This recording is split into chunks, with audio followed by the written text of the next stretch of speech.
And welcome back to another episode of the Baseline Bums podcast. It's your host, Rob, aka B-Ball Archives. And once again, I got the bums in the house. AJ James, thanks for joining me this afternoon. All of this is brought to you by Love You Hard TV. But first and foremost, I really want to know, how you guys doing this afternoon? It's a beautiful day in this neighborhood. Yeah, man. I went to a winery. We're now members of said winery. So finally found one in North Texas that we can kind of wrap our arms around, because I will be honest with you guys, the wine in North Texas. Yeah, those grapes in the Dallas area are just as bad as their sports teams. It's pretty bad. It's pretty bad. It's not like Fredericksburg, especially when like you're in San Antonio. Like I can just run to Fredericksburg, like, on a weekend, and like the wine there is fantastic. And we tried to do that here, and it's like, yikes. So we went back to the one that we thought was the best. And so now when someone comes up, we'll take you there, or we'll just open up a bottle of wine. But right now I'm drinking tequila. So, well, there you go. Sometimes you got to shift gears, and right now in the Spurs off season, we're kind of having to shift gears a little bit over here as well. And we're having to get excited about summer league basketball and, really just, kind of hone in on what Spurs fans really, really need to be focusing on. And that's the start of the next season and the way everybody's looking. So guys, when we're looking at our summer league roster, what's been getting you the most excited? James, what are you thinking about? Well, I think the obvious answer is David Garcia Jones. David Jones Garcia. David Jones Garcia. Sorry. It kind of shows how much I've been paying attention to summer league. But that's the obvious answer. Outside of that, Dylan Harper looked great in the minutes that we saw Dylan Harper. And maybe Riley Minix is finally found his year to break through to the main squad. So there's definitely some things to look forward to as we head our way into training camp. Absolutely. Yeah, there was a lot to like about Jones Garcia. He was really ready to take big shots when there was a lull in the offense. Mm-hmm. He looked ready to create off dribble and in catch and shoot situations when he was playing with Dylan Harper, or there was just somebody out there that was kind of dominating the ball a little bit more. He was kind of just ready to do whatever role. And that's kind of what you want in somebody that's on a two-way contract potentially, or coming off the bench. And I really like his overall energy, and all the other guys seem to like him too. And that says a lot when you just get along with your teammates. So he's the guy, like we were saying on the last episode, really would love to see him on a two-way deal. And I think most Spurs fans are thinking the same thing right now. Yeah, absolutely. I would love to see him on a two-way. I would love to see Riley Minix on a two-way. It's not necessarily this last game against the Pistons last night, but the one before that, where we went into overtime and Riley Minix hit that last second shot to win the game. The game was an ugly game from start to finish, let's be honest, this summer league. But when big things needed to happen, when a bucket needed to be had, when a three needed to be hit, when a shot needed to be made, a play needed to be made, Dylan Harper was there. And so was DJG too. So like just having those moments, because that's what you look for in summer league moments. You're not looking at box scores. You're not looking at anything more than just what are they going to do when this situation calls them to make a play. And I think the game, not this last game, but the one before that, we saw our number 2 pick go out there and make plays. And that is what I am super excited about. Is you could tell he was easily the best player on the floor. He was there to either take it to the rack, make a pass, shoot a three. It's so much fun to watch him play because he looks so fluid out there. And I'm super stoked about that. Absolutely. Yeah, he definitely had like the handle of somebody that had been a 3-4 year NBA vet, and definitely didn't allow other people to speed him up, which is something that you don't see in rookies, and 100%. Interestingly enough, we saw it in Stephon Castle last year, and shockingly enough, we see it in Dylan Harper. So it just seems like we keep getting these guys that look very pro ready at a very young age. And, we are very blessed in San Antonio, but it's also a really, really strong testament to our GM, Senior Fleece, for bringing in the right pick and not going with the fit pick, just Right. getting the Best value talent. guy. Absolutely. And the best talent, it really shows because he's going downhill, he's attacking, and even the game before last, he was ready to catch and shoot in the corner, hit a big three. He scored 8 points in that fourth quarter, kind of down the stretch, and it was really meaningful watching him impact the game, even though earlier in the game he was struggling a little bit. So to kind of just forget about that, have amnesia, so to speak, and just go in there with a really nice fourth quarter was nice to see.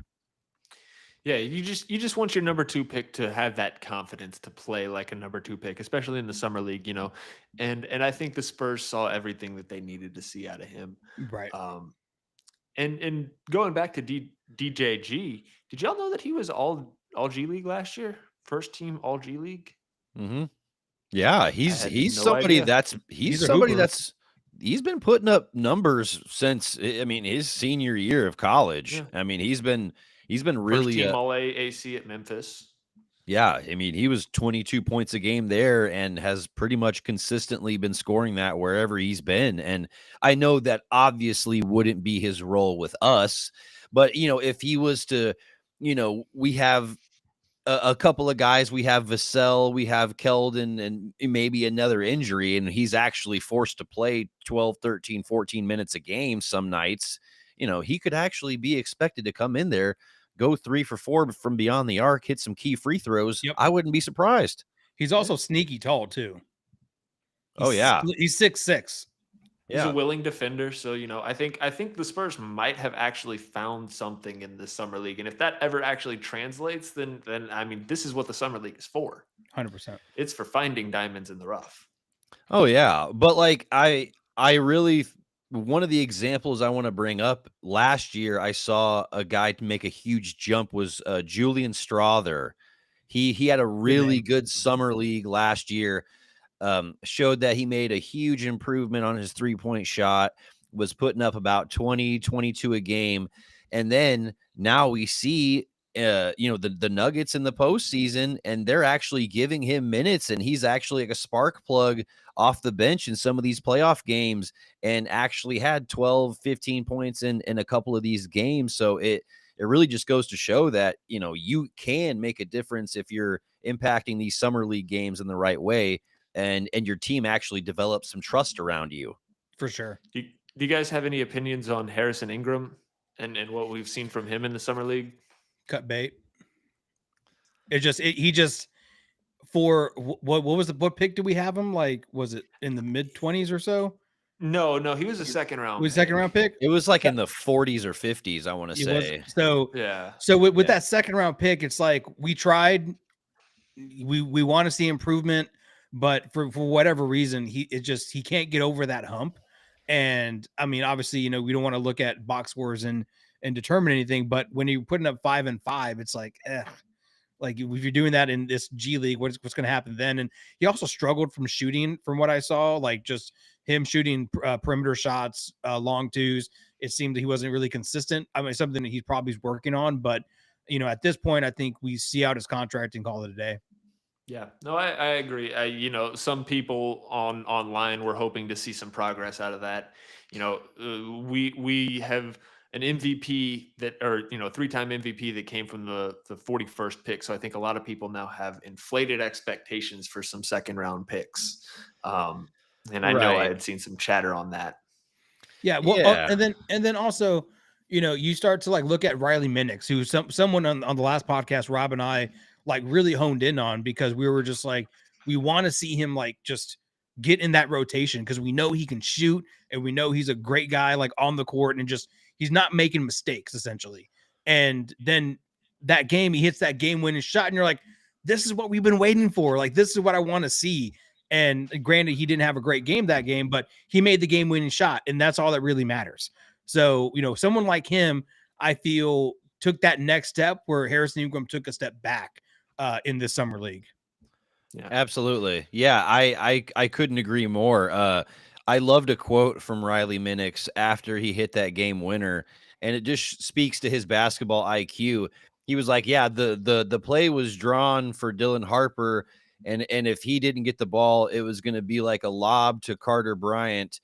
And then I said, and then he said, if both of those options are smothered, I will find a way to be open in that corner. Yeah. And that's exactly what happened. And he kind of foresaw that they were going to absolutely very tough shot. Yeah, had to create space in a really, really closed environment. And yeah, I did a great job. So I would love to see him develop into, that Matt Bonner role.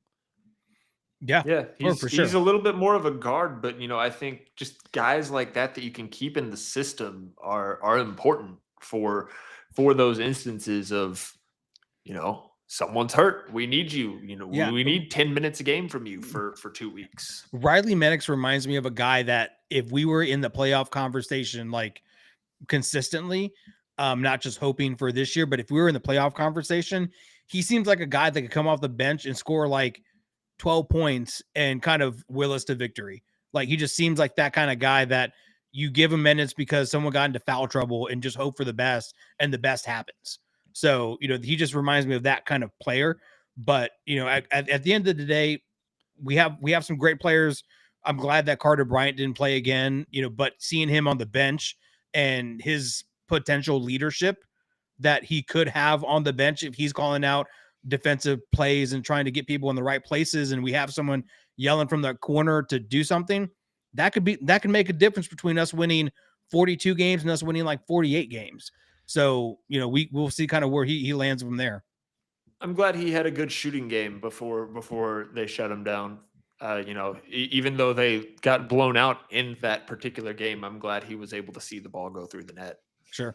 Right. It's just like you get a glimpse of what it all looked like when all the stars aligned. And yeah, I think AJ, to speak on the point about the communication, I think just having parents where you need to communicate non-verbally so much, I think that is going to lead to him being a really, really just solid communicator on defense, whether it's switching, letting people know what's happening at what times. Mm-hmm.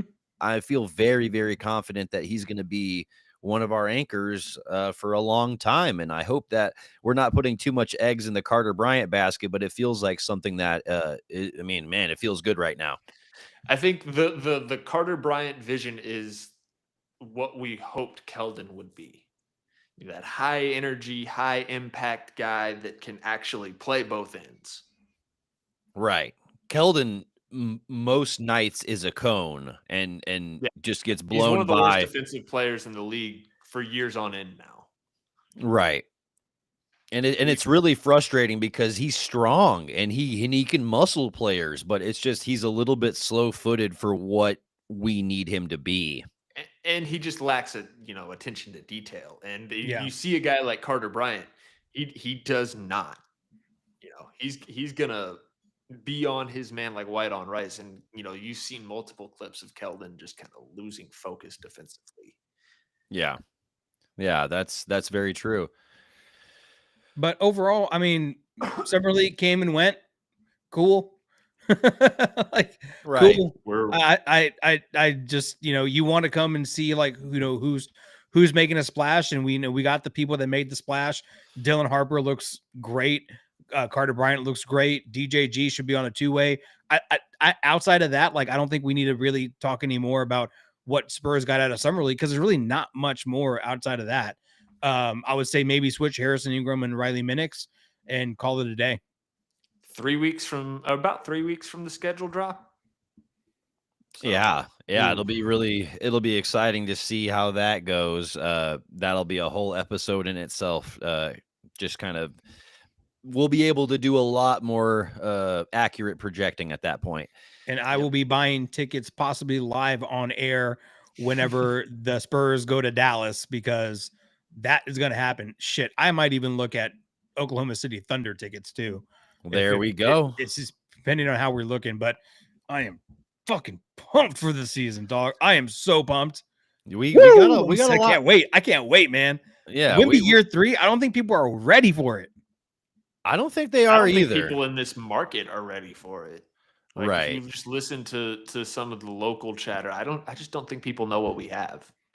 No, you start hearing like, oh, we have too many guards, or why do we get Dylan Harper because we have Fox and blah blah blah blah, and these kids aren't winners and da da da. And it's like, all right, cool, but also we have Wemby coming in year 3 off of just an insane amount of rest, and also he's locked in mentally. He's been the best defensive player for 2 years already, and he's going to take that next step offensively, like we talked about last time. Rob, he averaged 24 points a game. He puts in 2 more buckets. That's 30 points. Like either 2 twos or 2 threes or whatever, and that's 30 points. That's 2 buckets. I mean, and I mean, you look at some of the highlights and you're like, if he figured it out and this game gets a lot slower for him, and we're having guys just cutting, like Steph Castle cutting to the basket on a Wemby drive, like all these things could be possible with what we have, and I don't think people are ready to see what that could look like. I think they're like, no, it's the Spurs. Yeah, no, I hear a lot of, because I listen to local radio, I hear local TV. I hear a lot of people that, to your point, AJ, don't realize what 24-11 was for this team. And I think your point about that jump is going from 47-48% shooting to 50% shooting. It's a pretty minute jump statistically, but it means a lot, and it's a pretty small jump from 24-11 to 29-13. Right. Like that's a very realistic thing. And I don't think people realize how just gravity defying that really is. Not to mention, I think you have a pissed off De'Aaron Fox.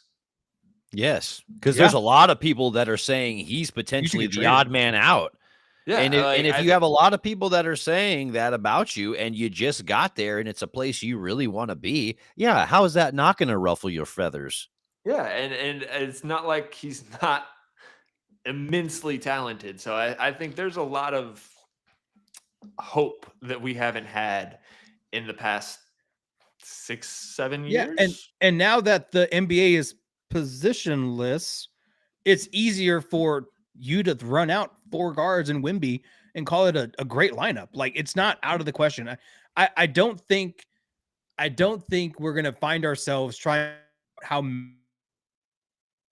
minutes are split. I think it's just gonna come down to if they're willing to take a back seat, this thing blows up. Like I think this thing skyrockets if someone's just willing to go, you know what? This was fun. Thank you for putting me in a Spurs uniform. I'm happy to be with Wemby. I'll take the backseat, guys. I'll play hard defense. I won't take 10 shots a game. I'll take 8 or whatever it is. Like someone's gonna have to step up in that aspect as a leader. And I mean, shit, that could be De'Aaron Fox, but I mean, his first game he had 24 and 13 with us. I mean, like with the broken hand. Like I mean, Right. people forget about that part too. Yeah, I mean, I'll never question what De'Aaron Fox is going to do statistically. I think that he's going to put up numbers. I've just really done a deep dive into how he's produced the last few years, and he about 4 or 5 years ago, he was about maybe a third of his shots were coming from inside 3 feet. He was really getting into the paint. He was creating his shots that way, collapsing the defense, getting to the line more, being more successful. And now that is about halved, where we've seen he's about 16% of his shots are coming from inside 3 feet, settling for a lot more tough twos. And we're seeing just him start to slip in that efficiency realm. And that's what I'm starting to really just say, hey, it's not your skill set, because I know you've got the skills to do it, but we just kind of got to hone in on what made you really successful to begin with, what made you that all-star point guard. That's get to the rim, collapse the defense, and then everything else is going to just handle itself. But you got to get to the rim if you're De'Aaron Fox. Yeah, and he's never played with a player with the gravity of Wemby. So I think it's just a matter of time before that starts to pay off a little bit. Can you imagine Wemby De'Aaron opens Fox the floor for everybody? Dude, De'Aaron Fox coming downhill, Wemby's just at the baseline and he's like floater, and Wemby's like, yeah, pass. I mean, like it's all those like small things, or he fakes it and then kicks out to someone hitting the three. I mean, there's so many different levels to what our offense could be. And I don't think we lose a lot whenever we go to our bench. And I think that's what also people need to realize too, that Dylan Harper, like, he can come off the bench and it's fine because he'll still get his minutes, but that drop off isn't going to be what it was last year. Like the last year, the drop off was pretty steep. Not gonna lie. Absolutely, John Fox. Yeah, absolutely. Shout out to John Fox, loving the show. I appreciate that very much. Thank you for stopping by. But yeah, we've got so much to be excited about, and I know that we're kind of nitpicking De'Aaron Fox a little bit, but he's a Spur now, and we want to see him be the most successful version of himself. So, get the ball to the rim and then collapse that defense, and then I think that's going to make everyone around us just better shooters. And we can nitpick him. He's ours to nitpick. Right. We love him. Yes. Y'all can. We absolutely adore De'Aaron Fox, so we're going to nitpick him in the best way possible. But absolutely, there's so much to be excited about, and we answered some of our biggest questions, and that was who's going to be our center when Wemby's not in the game. We went out and got Luke Cornett on what some people are calling an expensive deal, but you know what? We needed somebody at that position. It's a well put together deal. It's a great deal. It's a great deal because if we needed to move from Luke Cornett, it's $10 million a year. In the new CBA, that is nothing. It's not even guaranteed, like fully guaranteed for the third and fourth year. Absolutely. And I think that it speaks volumes when Celtics fans were sad that Luke Cornett was leaving. They were like, dude, he was sad they lost a white guy. I mean, sorry, round ball. I love you. a little column A, a little column B. But at the same time, I think they loved his dad jokes. They loved his antics in the locker room, his random celebrations. A lot of that kind of stuff just brings you together as a team. And I think that not only is he going to be a really good backup for Wemby, he's going to bring a lot of that to our team as well. A lot of just laughing and smiling and just kind of enjoying the team you're on. And that's exactly what we need this year. Like this year, more than ever, that's the kind of person we need, because we have Mitch Johnson, who's going to be in his first year as a head coach with his staff that he picked himself. And I think that in itself is Mitch Johnson's going to need a lot of help. And I think someone like Luke Cornett, who can kind of come in, break the ice, tell a dad joke, haha, he, I want to be 1/3 as good as Timmy. That's when I'm 7. Like that kind of shit. Like that's what you need in the locker room. And to take the pressure off the new kids and especially Wemby, but also in a situation where like it can get tense, his voice carries a lot more weight than someone who's just like, come on guys, let's try harder. He's been there. He's got a ring. Right. He's got the experience. And so that matters a lot. And I think, if you look at social media, just what the players on this team put out, they seem to like each other. This seems like a team that gets along pretty well. See, when I see him swimming, they're sitting courtside there at Summer League for the entire week. It just seems like the vibes are good. And I think, when you have an experienced guy that can come in and kind of assume just his natural role, it's going to help. Absolutely. And I feel the same way about Kelly Olynyk. Like he's been in so many different locker rooms, had so many different coaches. Like he knows exactly how to be a pro on this team. And they interviewed him mid-game during one of the Summer League games.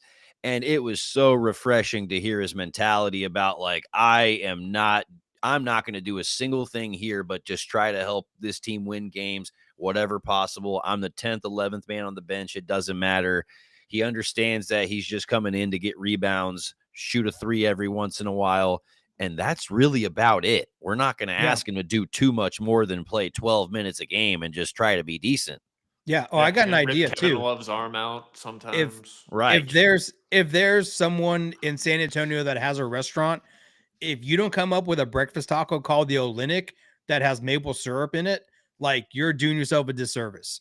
I think. Oh my God. Yeah. Go ahead, James. You just reminded me on Friday. Shout out to Fuego Tortilla Grill. Fuego's dope.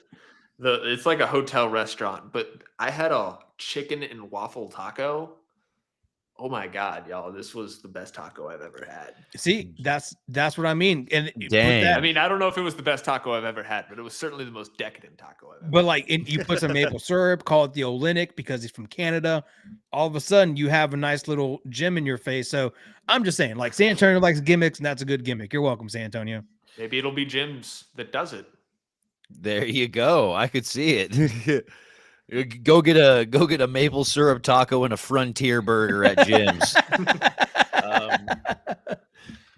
But yeah, guys, I can still smell the cigarette smoke.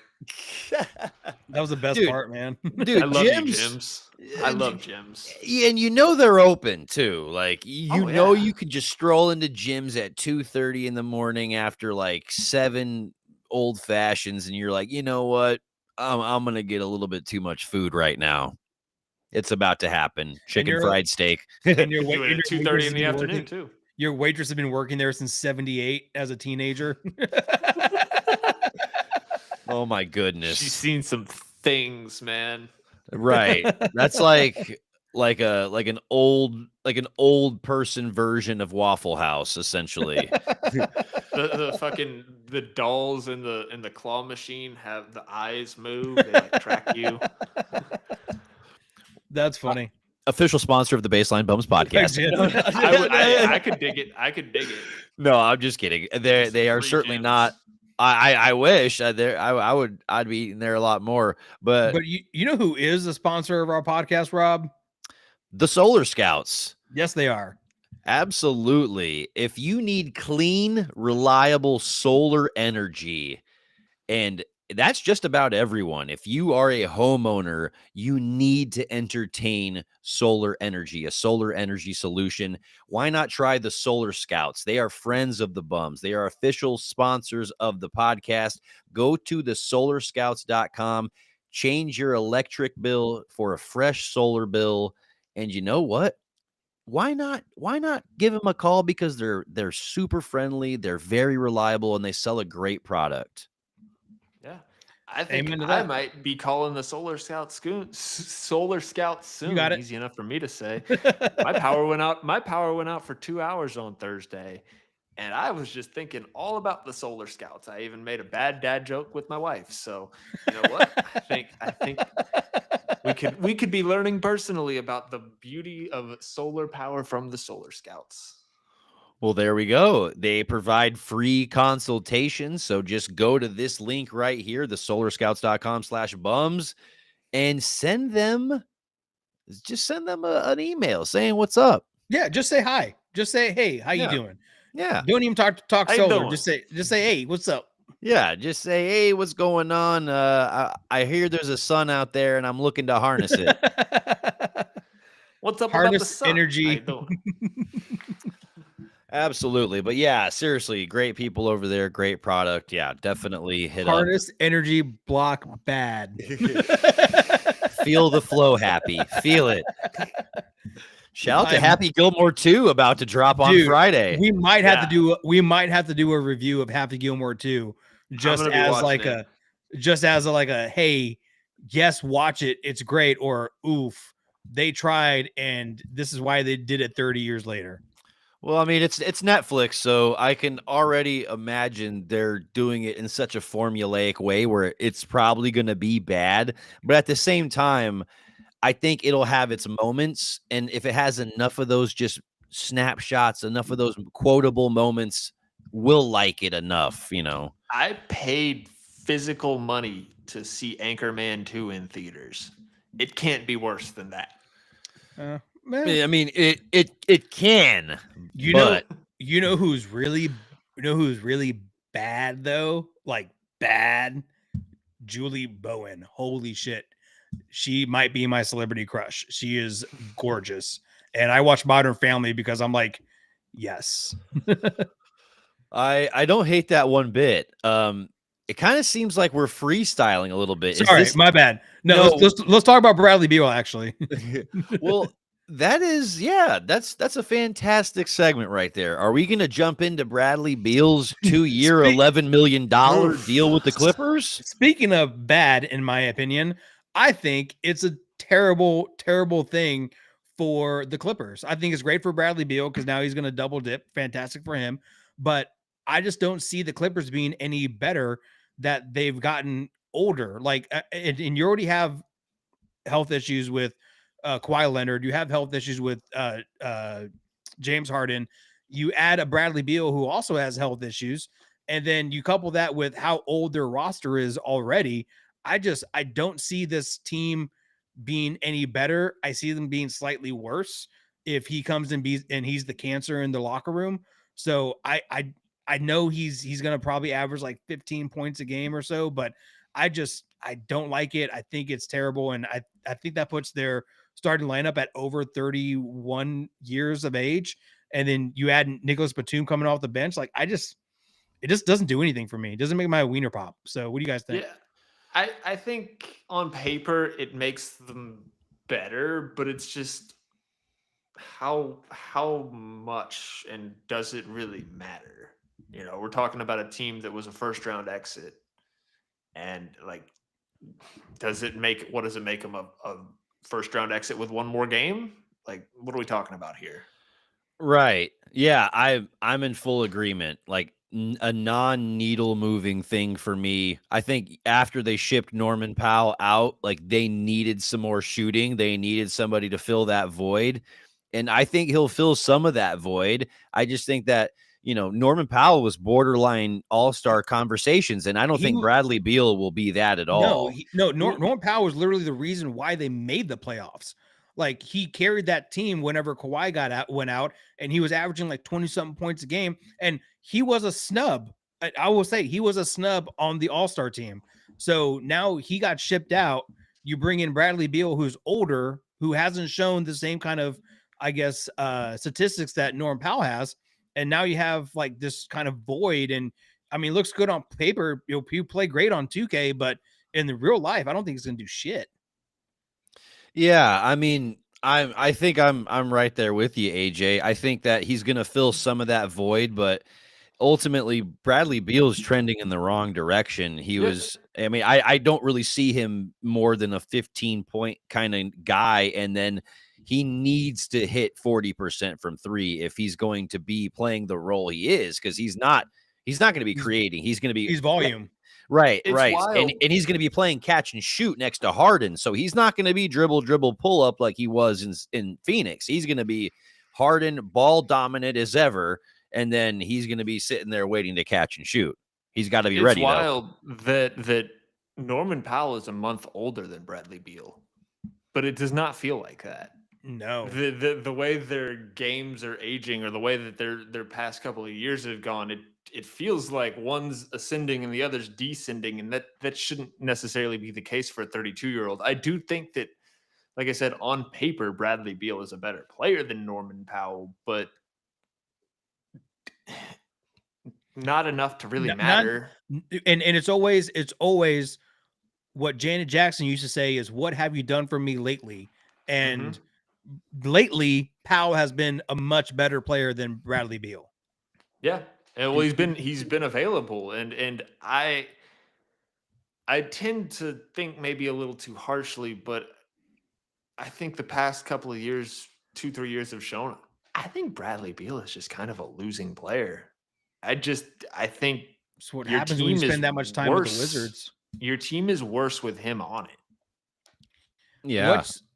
He almost feels availability, but at the same time, I also really feel like I put him.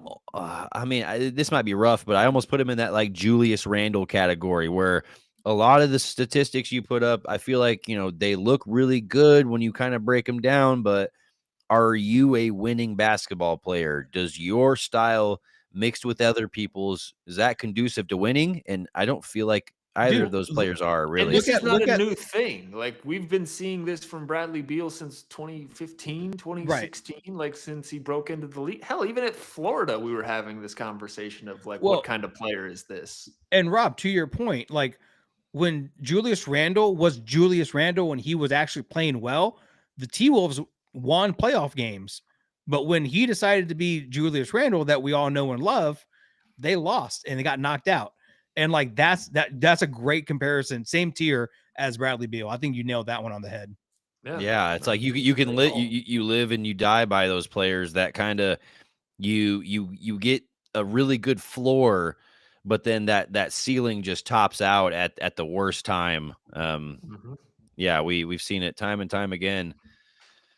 But at the same time, yeah, a head scratcher of a deal.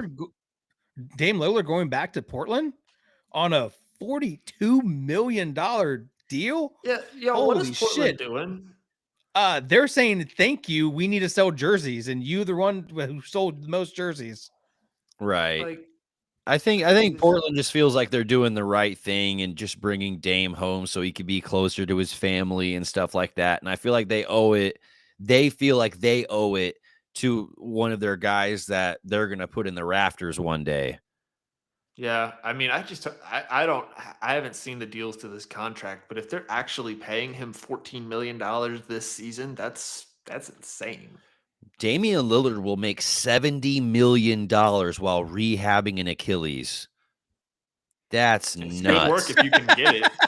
It's good work. James's face. We need to screenshot that shit and just James's face when you drop that line. He was like, it's nuts. That's more like if you just put that in singles, I think it could fill up this 12 by 12 room that I'm in.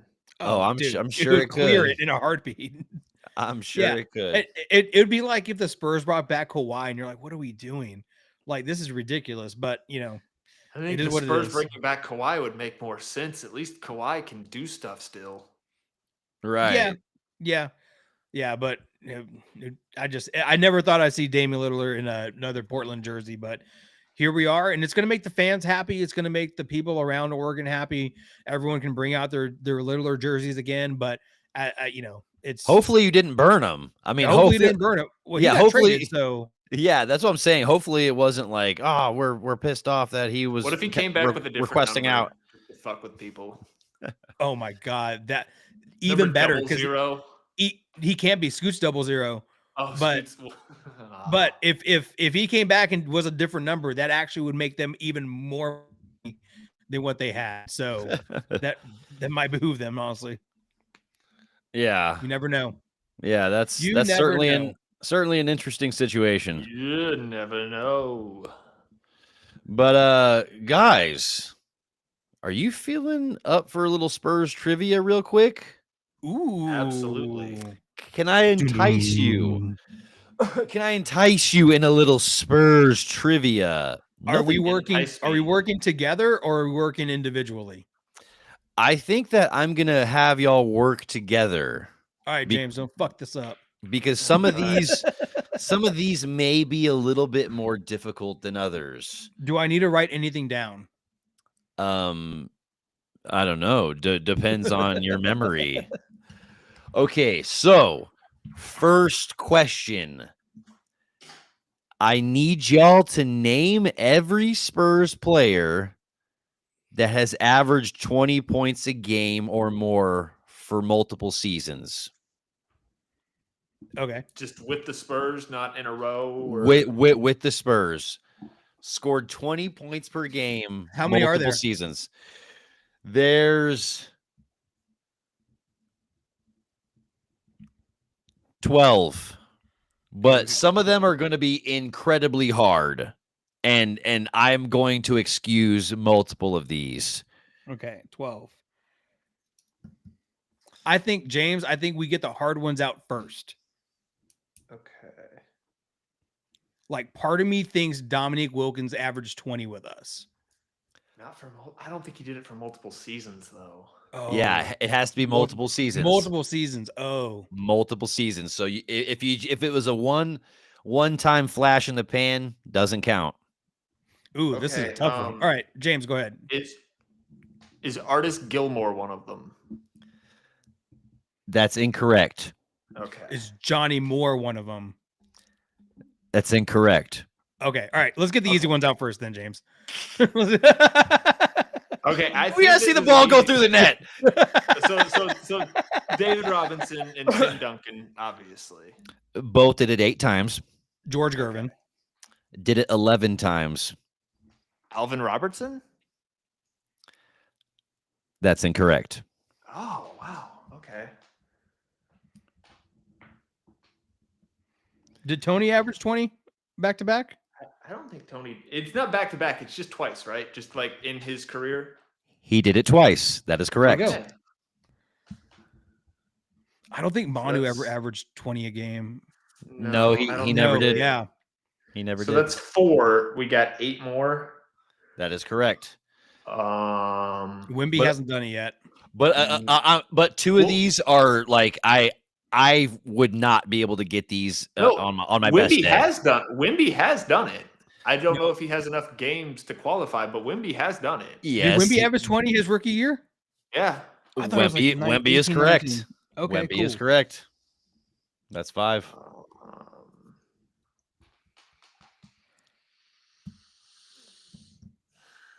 Who? Keldon Johnson? Yeah, did Keldon? When was shit? Keldon did it one time in 2023. Okay. I know Devin hasn't done it twice. I don't even think he's done it once. Nope, he hasn't.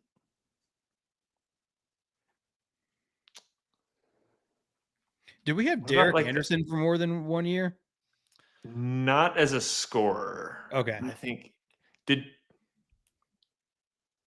I don't think Sean did it twice, did he? Nope, he didn't. He didn't even do it once. That I find a little surprising that Sean never did it once. Yeah.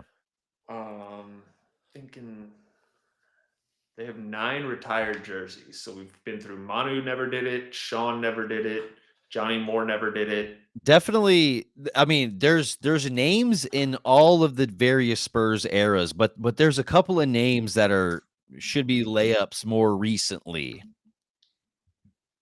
Just think about who's been getting buckets. Kawhi? That is correct. Kawhi did it twice, most recently in 2027.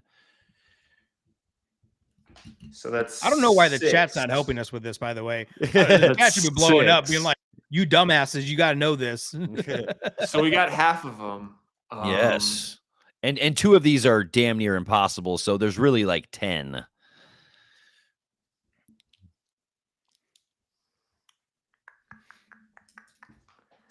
Trying to think back to the 90s, but I don't remember that well. I was born in the 90s. Because Rodman definitely didn't average 20. So No, he did not. Now, technically, Andrew Gaze averaged 20 in the NBL. He did. But there's Watch still the documentary on YouTube, Andrew Glaze. Yep. Story of Andrew Gaze. But there is still a couple of names in recent Spurs years that are out here. Just think about the guys that have been getting buckets within the last like 10 years. Okay, within the last 10 years. So Not like Jonathan Simmons. No, Richard Jefferson never did it because that was like a different era of his career. Yeah, Dick never did it. Or did he? No, and he definitely didn't do it twice. Nope, he did not. Okay. So it's not Keldon, it's not Devin. Wait, I have a question. Were they averaging? They have to be a Spur for these back-to-backs? Okay. Well, no, it's not back to back. It just has to be multiple seasons. Yeah. But they have to be a Spur for while they do. Yes, for sure. Yeah. I mean, 2 of these guys. Aldridge. LaMarcus Aldridge is one of them. That's 7. There we go.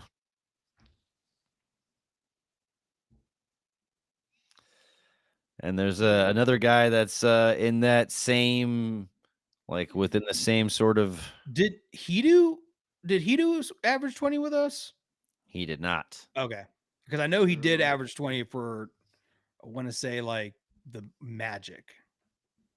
Yeah, he was a solid bucket with Dwight Howard and Jameer Nelson and that crew over there. Did DeJounte average 20?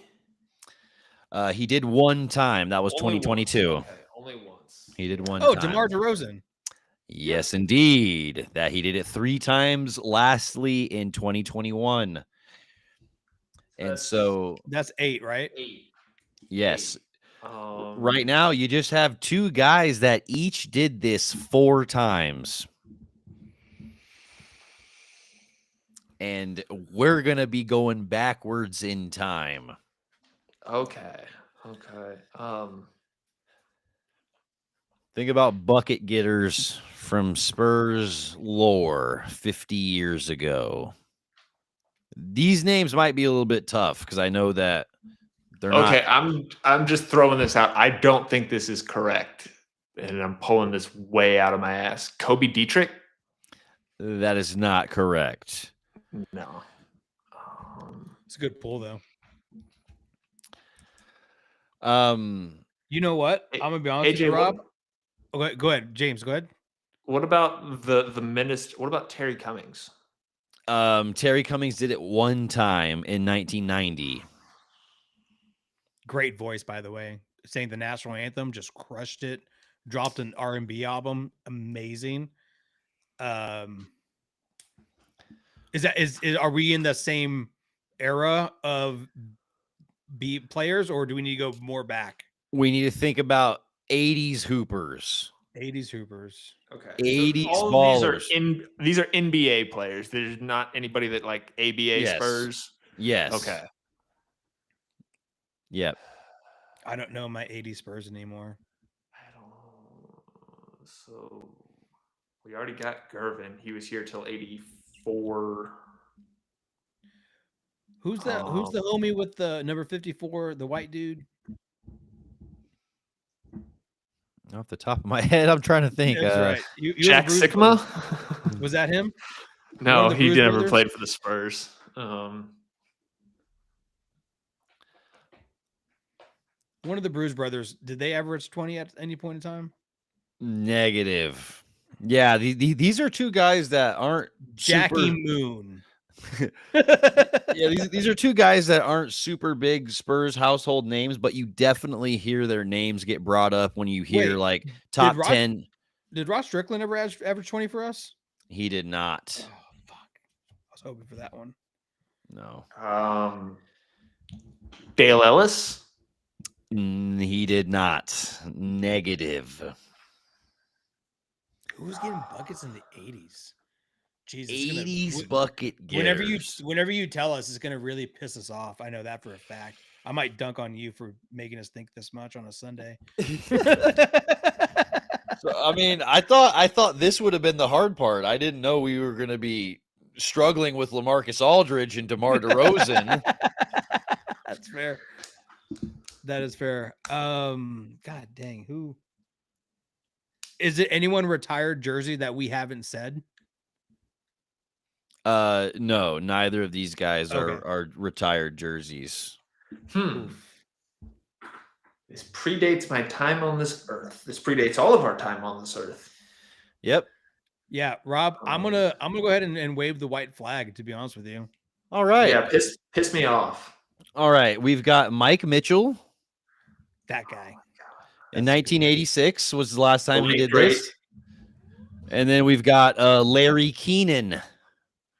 1980, last time he did this. Who are the other 2? You said there were 12, right? We got 8. Yes. Donnie Freeman. Who? And then Glenn Combs. And also who? So I think these may have been a couple of ABA guys, but yeah, I thought that was a fun question, and yeah, I know that ended up being a long-winded bit right there. Oof. But at the end of the day, yeah. Give me an easy one now. Would y'all want to do some Spurs starting lineups from the 2000s? Of course. Yeah, absolutely. Yeah. All right. I think I can get these. Okay, so when we're looking at lineups, who was on our 2006-2007 championship starting Francisco Elson. So Tony,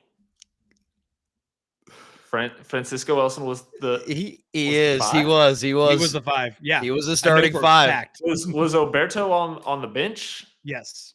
Yes. Okay. And then Bruce. Bruce, yes. Who's our guard? Who's our shooting guard? Michael Finley.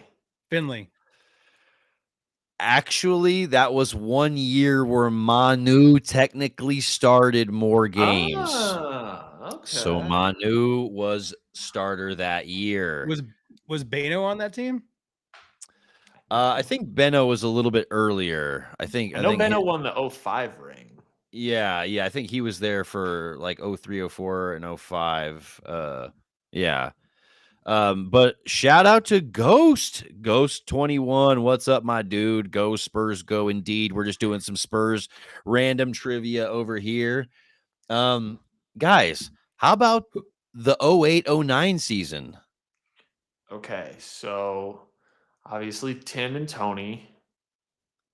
Bruce. Yeah, we got Tim and Tony. No Bruce. No, Bruce was shipped out prior to that. He was. This is our first year sans Bruce. Okay. So Richard Jefferson? No, Richard Jeff. Yeah, he was in like 11, I think. Okay, I thought Bruce was. Never mind. Okay. What was it? Roberto was no. Wait. Was that Roberto? No, Roberto was done by. Was he a starting center? They have Tim listed at center for this year. Was Antonio McDyess here? I think Antonio McDyess was the 4. No, they have another fan favorite Spur at the power forward. No. Was it Matt Bonner? Yes, it's Matt Bonner. It's Matt Bonner, baby. Let's go. Yeah. But the shooting guard, you're gonna have to get into your bag to get this 08-09 shooting guard. Was it Keith Bogans? That's a great pull, but it was not. You look like King Kali, man. that was the good old days. I haven't thought about Keith Bogans in a while, but good pull, James. That was a good pull. But this will be equally of an impressive pull. If you was our shooting guard in? We had hope for this guy for a very brief point in time, but it lit up in smoke very quickly. So James Anderson was drafted in 2009. So it wasn't him. It was not him. Think about like players in that same vein, though, where it's just like shooting guards where we just kind of hoped they'd pan out, and then they did not at all. Didn't last long.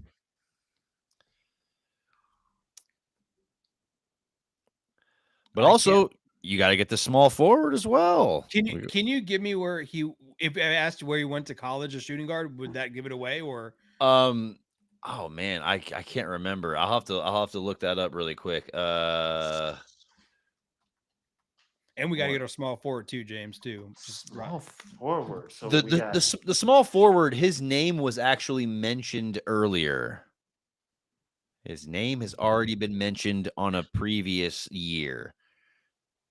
And this player played college at Virginia. The shooting guard played at Virginia. Playing Virginia. Oh, I think I can see his face. I just don't know who it is. Nope, not coming to my head. I'm not gonna lie, it's not coming to my head. This is the team that lost in the conference finals to the Lakers, right? Indeed. So who's guard? Oh, wait, was our 3 Devin Brown? No, Devin Brown had moved on by this point. Oh, I missed Devin Brown. We did say this name when we just talked about the 06-07 team. Michael Finley? That is correct. So he was the small forward. He was the starting small forward. He went to Wisconsin, so yeah, we got a Virginia shooting guard. And if you want to throw in the towel, I don't blame you because this guy is very forgettable. Yeah, I'm tapping out on this. Good old Roger Mason. The Crab Man. Good old Roger Mason. God, how did that team make the conference finals? We had Tim Duncan's. What happened? Right. I know. Just Dude, absolute cheeks. Do you remember, dude? Honestly, what's funny is that Roger Mason had that game winner on That's what I'll Christmas always Day remember against him the for. Phoenix Suns. Yeah. And that's the only thing I got. But like, I mean, dude could shoot the lights out for sure. But he's again one of those Spurs players who came in, did what he needed to do, left, got paid a shit ton of money, and we never heard from him again because he just fit our system just really well. He was like the union president for a while, I think, actually. That's very interesting. I guess I completely glossed over that, He was high up in the union. I'm not sure if he was the president or got Roger Mason started for us. Holy shit, what a pull! Right, that's what I'm saying. Like I've been loving doing these Spurs deep dives. We should definitely do more of these. That's Keith Bogans was the next year, I think. I do want a couple more just before we get out of here. Yeah, Do you guys think that you can get the 99-2000 starting lineup? The year after our championship? The year after the championship. So David and Tim are Bango Bongo. Was Avery still here? Avery is still here, and he's starting. Okay. Sean is out, I think, by that time. Yeah, because he already had his kidney thing came out that summer. Was Antonio Daniels our shooting guard? No, this is one where you're gonna have to get into your bag for the shooting guard and the small forward. Was Terry Porter the shooting guard? Nope. I mean, the shooting guard you won't have to get into your bag that much, but the small forward, god damn, you're gonna have to reach. Was Jaren Jackson still on our team? I don't know. Ghost says Anderson. I think Derek Anderson was 2000-2001. Del Negro, no, it was not Vinny Del Negro. Ghost, but it wasn't. It wasn't Jaren Jackson Anderson either. No, neither. Jerome Kersey. Nope. I'm just going with like leftovers from that championship team. So it wasn't Jerome Kersey. It wasn't Chuck Person. It wasn't Mario Ellie. Mario Ellie at shooting guard, baby. There we go. That's a good pull right there. But who took Sean's place? A lot of hair on this team. Yeah. But who took Sean's place? Who stepped in at the 3? It wasn't Derek ultimately Anderson. Ultimately, it was Bruce Bowen. But not that early. Not that early. It was that year. Right. You got to think about a savvy NBA veteran guy doesn't get talked about nearly enough. Kind of a journeyman guy. This was like after Monty Williams, after Dominique, after all those guys. Yep. Yeah, this like if y'all don't get this, I'm not going to be surprised. Was it like a one and done type thing, or is it like they stay on a couple years? Let me pull up how many years he was here. Yeah, it was a one and done year for us. Yeah, he literally came that 1 year, played 20 minutes a game, and then bounced. Damn. All right.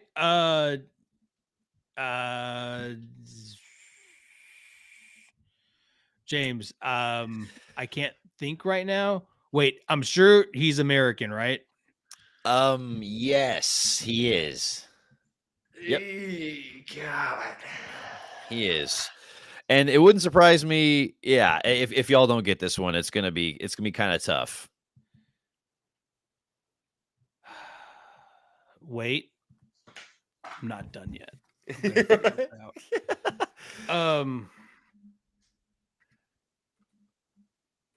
Yeah, he was here for a short time, not a long time. No, damn it. I was gonna say Malik Rose, but he definitely did not play the 3. Did he? He didn't play the 3, right? Yeah. No, he couldn't have. Derek Anderson? No, it is not Derek Anderson. It's yeah, I'm just gonna go ahead and let y'all know who it is. Yeah, who is it? It is Chucky Brown. Played 7 Brown. Played 700 games in the NBA. Classic veteran. Who are you? Played from 1989 to 2002. You could have given me a million guesses, and I never would have gotten Charlie Brown. We might have named the entire roster besides Chucky Brown. I think, but you know what? He started. He was on the starting lineup and averaged 20 minutes a game for the Spurs that just came off of a championship run, which is insane. Wild. All right. It's wild. Chucky Brown. I almost had to say Samaki Walker for a second, but I was like, no, he's not a 3. He was on that team, though. And then he went to LA and got a chip. Yeah. That's pretty wild. All right. I have one more for you, and it's a championship, and it's a championship team. And then, and then we're going to dunk. 0405 championship squad. Who's on it? Tony is the point. Did Tony start? Yeah, he did. Started. But Speedy played more. No, this is 0405. Yeah, it's 0405.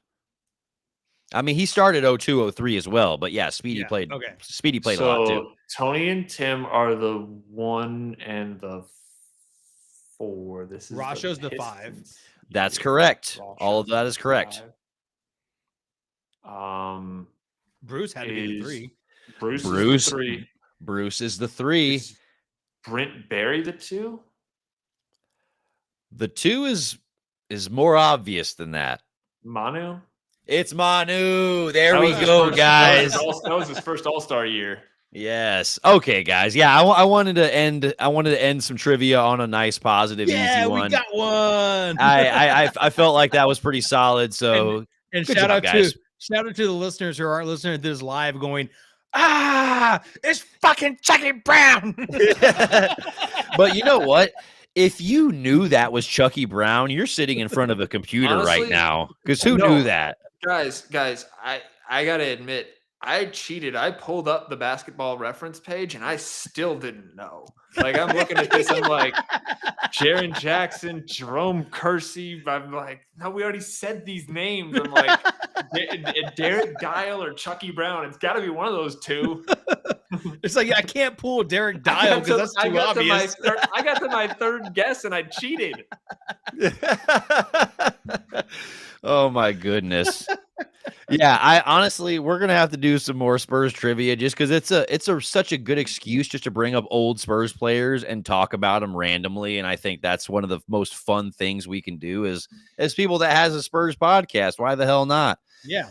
Oh yeah, I'm totally down for that, and I'm also down to do Jonathan Simmons' best plays bracket. There's 1,000 of them out there. We can do them all. Oh yeah, that'll be a 2-hour segment right there. DeJuan Blair's top 10 ACL moments. But guys, it seems like this is an appropriate time to get dunky. Now it's time for me to get dunky. James. James, who you want to yam on? So I want to yam on the conglomeration. Y'all know I love college football. In fact, I would love to do, whatever. I love the sport. I want to dunk on the conglomeration of On3 and Rivals. Yeah. And I know AJ and I were talking a little bit about this before the show. I want to get a little bit different from what we were talking about. There was a graphic that came out in the past day or two from Rivals, a quote unquote respected recruiting service that was the Big 12's top recruits for the 2026 class.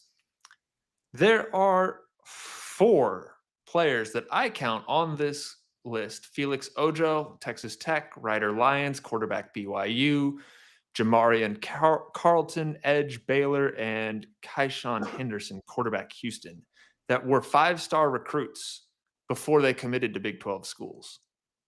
After committing to Big 12 schools, they are now 4-star recruits. Wow. And so that is what I want. That's weird. Especially Ryder Lyons was a top 10 quarterback who fell out of the top 10 when another kid who was well below him committed to Oregon. So yeah, this whole thing is kind of bullshit. And I just wanted to dunk on that because recruiting rankings are bullshit. And this is what you'll see a lot of in July because there's nothing else to talk about. So, yeah, that's a very dunk-worthy, Felix very Ojo's now dunk-worthy a situation. 4-star. Felix Ojo's now a 4-star for Tech. on Rivals, That's insane. That's insane. Fuck Rivals. I think he's a 5-star on ESPN and 24/7. But well, I will say we might have to have a Texas Tech specific podcast for the college football season, because I'm just saying there's a lot of UT fans in San Antonio and Austin. I understand that, but the Red Raiders need to be represented as well. And I know that a lot of people in San Antonio want to hear the positive notes of Texas Tech football. And the positive notes are we have a $240 million football facility that gets recruits on top of our awesome NIL stuff that we have. So let's not talk about money, because you're just mad Low Brothers beating you in one-on-one now. That's what we're I'll coming do a down whole to. ass college football podcast if you talk to Mike and Rudy, because I understand that AJ, you've got some feelings that you'd like to get out there. Yeah, Oh, I think this is a 100%. perfect segue to your dunk. Well, actually, my dunk is actually going to be dunking on James. James, I'm going to dunk on you. And I'm a great target. And this is why I know you have your beef with Crumble. I know you have your beef with Crumble. Oh no! But this was a great Crumble week. But my wife's birthday was last week, and my parents sent her Crumble for her birthday present. And I'm not gonna lie, them cookies were banging. And we even had that cheesecake Oreo thing, and that thing was delicious. All of the, I don't care what you say, buddy. I eat more than just chicken wings, so I can say this. No, and it was delicious, is what it was. So I'm gonna dunk on you for saying that Crumble sucks. Okay, full admission, I had Crumble this week because they brought back one of my favorite cookies, which was the blue raspberry icy cookie. Fucking love that. That cookie. was on the thing too. It was delicious.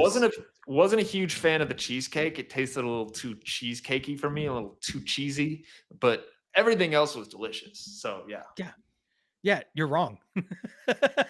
This week I was.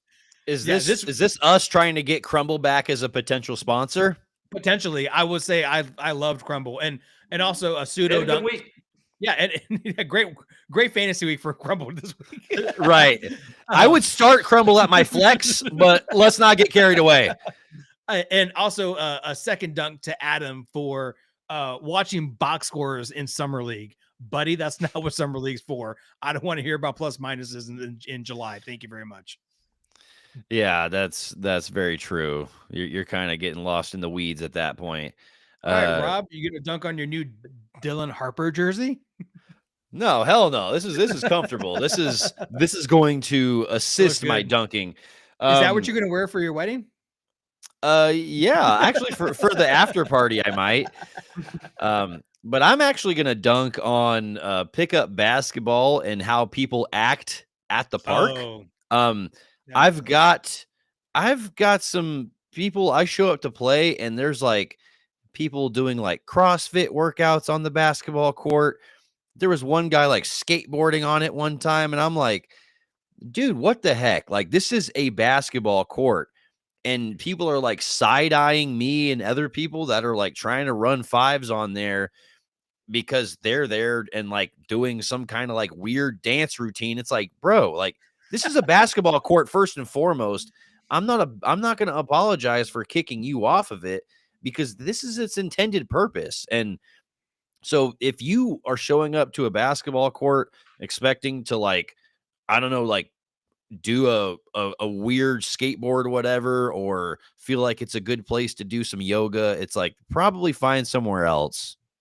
You got dunked on. I like it. Yeah, I like it. Oh, yeah. My 2028 presidential platform will be more indoor basketball courts for reasonable costs. This is my presidential platform, my TED Talk, whatever you want it to be. It's going to be that, because you got my vote. We live in fucking San Antonio, man. I can't play outdoors. We live in San Antonio and I'm pasty as hell. Like, I can't play outdoors here 8 months out of the year. Also, concrete's so bad for your feet and your knees. Like, good God. Oh yeah. I will not be a vertical player out on concrete. I'm all sidestep, baby. But but Rob, yeah, that video you dropped of you shooting those pull-ups were not bad. You look good. I Look good. appreciate it, You dude. look I'm clean. trying to get better off the dribble so I can still give people at the park buckets. So if you're in Austin or San Antonio, want to hoop, pull up, I'll give you some buckets. You could be one of those senior citizens one day at Nagel's house that just gives all the young people a hard time. Dude, if I'm 60 still and playing at Nagel's and giving those young kids buckets, dude, That's why I don't go there. Trey tries to get me to go there all the time, and I'm just like, okay, back when I was younger, I was afraid that I would be humiliated by a senior citizen. Now it's a certainty. Oh yeah. You will get a very clean mid-range jump shot right in your eye from somebody who's probably a doctor. But Yeah. one of the dopest things Rob and I ever done though is we played basketball at a very, very famous lawyer's house in the Dominion, and this thing was like insane. It's where not Forrest, another guy. It's another guy. It was one of those places where like they built this on their property and they made it look like their house because the Dominion, that's what the HOA said they needed to do. And so you walk in, you're like, oh, what are we going into? And then it's like this, I mean, rec center facility where Spurs players would go and train and shit like that. And we had it for an afternoon. I think that might have been the most basketball I've ever played in my entire life because we're like, we're never going to have this experience again. So let's play as many games as we possibly can. And Rob, yeah. like, how many games you played? Like from 1 to like 9 p.m. or something like that. Like it was insane. Oh, dude, it was one of those times you just got to turn your feet into hamburger meat and just be like, I don't care if it's 5 or 6 full length games. You're just playing it. And yeah, we played all day. And yeah, that was one of those things where it was, it's kind of just eye opening to a sense where it's like, all right, this is what like a gym in like a billionaire's house would look like.